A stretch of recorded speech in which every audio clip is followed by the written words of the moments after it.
Welcome back to Radio Entrepreneurs. My name is Alex Cooper, and we're doing our special show on cannabis today. And to my left is our resident expert on cannabis, Walter Sullivan. Alex, we still haven't got any samples yet. No samples, and we're running out of time. And across from us is sitting Melissa and Mike Fitzgerald of the New England Grassroots Institute. Hello there, guys. Thank you for having us. Hi, Melissa. Hi, Mike. Hi. Hi. So tell us, what is the Grassroots Institute? What do you guys do? We teach everything there is to know about cannabis. We're longtime cannabis experts. Melissa and I have been together for 34 years, and I should say. happily, very happily, we're in the cannabis business Melissa's together. right there, so we know that. That implies Even as we're happy. entrepreneurs. I was in the cannabis business before I met Melissa, and then when I met Melissa 34 years ago, we've continued along together. And over the years, I became a little bit ill. As I got older, I developed a tumor in my head. And we decided that there was just not enough knowledge out there about using cannabis medically. We were always recreational people, and we could tell you anything about recreational and growing, and we were all for it. Growers out in California, from Massachusetts, from Randolph, proud of Randolph, Mass. But when I got ill, I decided to really go into this as an educational aspect. So we started New England Grassroots Institute to teach people who don't know anything about cannabis the proper way to ingest cannabis medically. That's what we do there. Now explain the type, who you teach at the Institute. Well, we like to say that the majority of our audience actually comes from outside the immediate cannabis community. The people that we see are often referred to us from doctors, specialists, their families with sick family members. So our students are patients, often advocates of caregivers. We love to work with caregivers. But very often it's people trying to learn more for their own families, for their own benefit, for their own knowledge. We work with a lot of business people, but it always starts with the science of cannabis, wellness. Now you educate more than just patients. You also educate law enforcement. Can you explain a little bit about that? We do. Mike, I'm going to throw that to you. Sure. I love law enforcement. I think that we have to work with them. I've been hiding in the shadows out in California for decades, and I never understood why. I always wanted to walk out and say, this is what I do, this is why I do it, and would you help me? So I see law enforcement actually working with me a lot better than I see the medical community working with me right now. The medical community has way more restrictions on them. So we do. We teach the drug recognition experts. I've been teaching the Quincy drug recognition experts. I did the Hingham, went out to lunch with a whole group of them to try and speak to them about some of the new substances that are coming through that they didn't quite understand, the shatters and the waxes, all of the new implements that we're using to smoke with in our ingestion methods. It kind of looked to them like the old cocaine days, because people were carrying around the torches, and we now started carrying a lot of equipment that looked like it was going to be used for things that were really bad, like cocaine. And so I had to explain to them that this was just a new way that people were using extracts, cannabis extracts. So that was quite a beneficial thing, to just go out and have lunch and just sit and get to talk to each other. Since I made my initial inroads with the law enforcement all over, I get a lot of calls from them. I've gotten multiple calls from the police just wanting to know, what's going on in the cannabis movement. It's easier to talk to someone like myself than to try and, find it from somebody who doesn't want to talk to them. Do you think a lot of perceptions in law enforcement have gone away? I think a lot of it has. They've been on the front lines forever. They know where the trouble is, and I don't want to get off track here, but I mean, alcohol and opiates are much more of a problem than cannabis is. And cannabis is actually used to come away from these things. You can use cannabis in a responsible manner and not go towards that alcohol. And we see a reduction in college students in all medical states. There's a reduction in alcohol use, and there's a reduction in suicide rates. There's a reduction in fatal car accidents. In all states where medical marijuana is being introduced, they're using that a little bit more, laying off the alcohol a little bit more. And we see the problems in Boston every year with someone falling out a window or something like that, and it's just a shame. So yes, law enforcement's on the front lines. I think they're seeing that used responsibly. I am an advocate for cannabis in every respect, but I still don't want to see you going down the street puffing a joint in front of somebody's children. So used responsibly, used the correct way, whether it's recreational or whether it's medical, there's a time and a place for cannabis, and it should not be looked down upon anymore. And law enforcement sees that better than the medical community. You have some other businesses that you're getting into too as well. Why don't you talk about you run a growing business to help applicants on grow? Can you? Sure, absolutely. I've been a grower since I hit the 7th grade at the North Junior High in Randolph, Mass. I did a class. I did my science fair project on hemp, and this was 1972. And I became fascinated. My older brother, right? It all comes back to education. I got to tell you, I brought in 4 live plants about 5 inches tall, and I talked to my teacher, Mr. White, and I said, "Mr. White, I'm going to bring in plants," and he laughed at me and he said, "Sure, Mike, sure." And sure enough, I showed him to him, and he made me put them in my locker, and then he made me say that it was tomato plants. He did. He would not let me. Mr. White keep those plants afterwards? He made me get rid of them, but gosh, he wanted to become my friend. He really did. He was like a George Carlin Like your kind of brother. guy. I mean, You're going to so blow from- them up on social media. Right. From that time on, my brother handed me a bag. And, cannabis was $20 an ounce and $100 a pound back in 1972, 1973. And I saw those seeds. And I said, "Geez, this is a lot of waste in here, David. What's with all this?" And he said, "You can grow them." And my eyes just went almost out of my head. And I was like, "You can grow this with these seeds, just like any other vegetable we have in our yard." And he was like, "Something about the weather and stuff, Mike." But yeah, and I went towards that like you would not believe. I was in San Francisco by the time 1976 rolled around. I'm sorry I did not make it through Randolph High, made it partially through. But I found myself in San Francisco, and I found myself out in the grow areas. And I dedicated my life towards growing after that. I couldn't explain the medical benefits then. I couldn't. I didn't know what the endocannabinoid system was. I did not know how the neurological system worked. But I said to my mother at the time, who was questioning me, because she was, I was always truthful. Even at the time, I was like, "I'm using this, and it seems to really be calming me down." I was a wild kid. I was really wild. I've changed, and I thought cannabis. it was Melissa that slowed you down. It Right? was an outlaw. She did. That and the Grateful Dead tours, they slowed me down a lot too. I'm a lot older now, but I don't know. We're pretty active still. yeah, I know it just changed my life. You know what I mean? From that first day, I couldn't explain it. Now I can give you all of the science behind it. But I went to my mother and I said, "Ma, I'm getting straight A's in school. I'm working a job after school at the candy store. And I'm using this stuff and it's helping me and I don't know how else to explain it." And she said to me, "Wow, don't let anyone know. I'm going to look like a horrible mother if I allow my 14-year-old son who's telling me to use cannabis and he feels it's helping him." But I said, "The day I start causing trouble, you will have this conversation again if you think it's related to this." And luckily, they saw that I was taking it quite seriously and that I needed it. And it's done me just a world of good. World of good.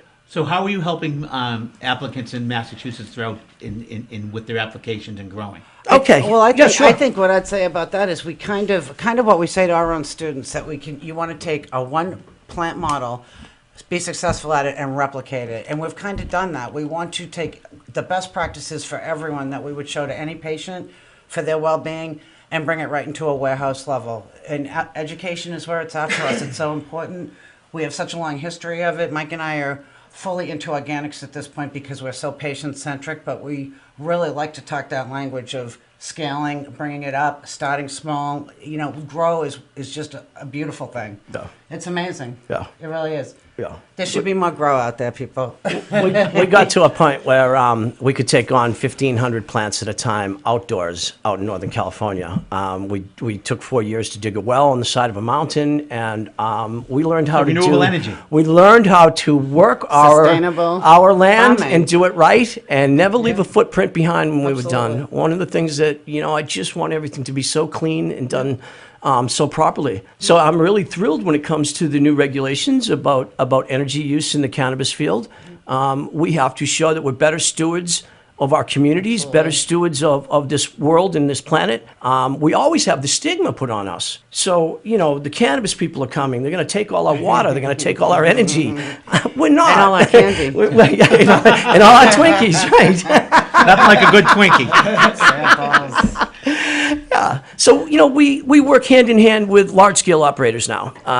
We've done everything in multiple states, and we'd like to see it done right. We'd like to see it done with an eye on the future, with an eye on education coming with the cannabis movement. I would like to see all dispensaries with an educational department in them, which is where we're at now. Melissa and I are actually contracted to 2 new dispensaries that are going to be opening to have our school inside them, so that we will be teaching the patients and their staff and have an evolving, educated staff at these locations. And we feel that if you can't walk into a place and see a patient consultant, because most of the people we deal with have never used cannabis. They don't know whether you smoke it, whether you put it in your tea, what kind do I buy, how much do I use? And we feel that this should be a whole separate area where folks can come in and decide if they even need to spend the money to get a card, or do they need to talk to their primary care doctor, and how to do that properly. We have a whole course on how to talk to your primary care doctor. I mean, we feel that you don't go in and just be like, I want my cannabis card, They're not educated in cannabis. So we feel that if you take a two-step approach, you go to PubMed, get all of your published medical articles on what your situation is, and you come in as an educated person to your doctor and you say, Doctor, I'm not sure if you're aware of cannabis being treated for my particular illness, but I'd like to leave you this information, and if you would look at it, I'd be glad to make another appointment and come back so that we can look at this and talk about my health, because it's my wellness we're working on. So there are more people in your organization, or is it just the 2 of you? Because I think you've got enough energy to cover it, but... Our classes are 3 hours, but we sometimes go 5. No. Yeah, we have several other instructors. We have grow instructors who have been growing for multiple decades, and we have patient care instructors. So no, we have a staff. We do support groups with different groups of people. It is like a community effort for us. We really, it always comes down to the community, patients, senior citizens, sick people, that type of thing. And then we scale it right up to as professional as people need from us. Whatever information that's available, and we are just really into that. Massachusetts, it's the center of healthcare, science, education, and we're like, let's do this. So we're from here. Everyone should have that component. Excuse me. What we do that is different, I think, is we have an 8-week semester, and we start with history. We go right into the politics of it and explain why we're in the situation we're in today, which was the United States government being used to put out its competition. This was simply a business move. It had nothing to do with cannabis being used poorly. It was simply a business move. Nylon was being patented. We had to make room for the next generation of products that were coming through. It was simply a business move, and it was actually talked about in the 1937 DuPont statement. But what we do is an 8-week class where you pay us $800. Once you pay me that money for that class, you're allowed back to that 8-week class forever. The back of the class is just chairs. We are building community through activism. I don't want to take your money and then have the lights change in 2 months, because everything's changing. The LEDs are changing. The law is changing. I want you to be able to come in, sit back down in the back of our room, take in all the new information for no more charge. I don't feel it's right, because most of our patients are on Social Security. I don't think it's right to keep asking them and nickel and diming them to death when it's about their health. So what separates us from anyone else? We care about our people. Now, you're starting another business as well, I understand. Can you talk about the other business you're starting, ancillary? We have a lot of them. Which one are you thinking about? The one selling equipment, vapes, and so forth, business. Mike? Sure. The ancillary businesses that are around cannabis are just like anything else. We consider ourselves like an incubator. And people came at us with just, there's so many ideas. One of them, I'll just tell you a quick one that we didn't get to do, but it was a Band-Aid. And one of our students came at us and he's like, Mike, I want to make a hemp Band-Aid, and I want to use the cannabinoids that are in the plant as the miticide, as the antibacterial, because some of the cannabinoids have very much an antibacterial aspect. So it would have been a 100% hemp Band-Aid with the cannabinoid bacterial inside. The patent was already taken. We were going to sell them to LL Bean, right? We figured we'd have the same, right? We'd have the Saint Bernard out there with the pitcher, and that was their market. But that one's taken. They wanted to do high-end camping, but those possibilities are amazing. Endless. Some of my favorite things are the ancillary businesses. I saw the yoga sign on the way in. Cannabis yoga to bring your blood pressure down. Sure. Cannabis facials, cannabis massages. Yes, please. All of Well, that. the Cannabis Control Commission yesterday voted for policy creating a primary use consumer 5-0. on-premise license, and they also voted for a mixed-use license, which would be for yoga companies to do the holistic approach to yoga. and Absolutely. provide- The only thing they wouldn't allow, and you somewhat understand it, is that to bring your own, because they're Right. concerned of what's contained in it. Absolutely. So, how would you advise people looking either to invest in this business or to actually get into this business? What would you tell them? I would tell them to be careful and to do their due diligence with who they're hiring for consultants. Melissa and I see so many people hanging their consultant hat on themselves, and they've got 2, 3, 5 years experience, and I just don't think they have the proven track record for what's coming and what's going on. So I would say if you're going to be investing, make sure that you have somebody that's going to hold your hand that has been down this road for quite a while. Not only that, but has an eye for the future. If you're not looking at where banking is going, and if you're not looking at where regulations are going towards how much THC is allowed in any product, if you're not watching out for your investors' money, then you're not doing a proper job for them. So I see a lot of people who come at us and try and have us hire them to be consultants. And when I start questioning them and doing my homework on them, I find 1 in 50 people that come at me have enough experience to even sit at the table. Absolutely. Well, what do you think the Absolutely. cost is getting into this business? Well, I think the cost is so high just because it's a brand new industry. I mean, that's kind of exactly what Mike is saying. It's a fantastic industry, but it's the first new industry in a long time, kind of like the tech industry. Right. So we're still in a really amazing, volatile time. It's amazing, especially if you're following finance and all of that. It's a great time, but it's so uneven. It's so unsteady. Yeah. It's an amazing thing. Yeah. It's a tough thing. Those ancillary businesses are where your security is at right now. Those glass shops, those beautiful side businesses, all of them. I just love that yoga retreat, holistic. That's where my mind goes. Things like that. Yeah. I love that.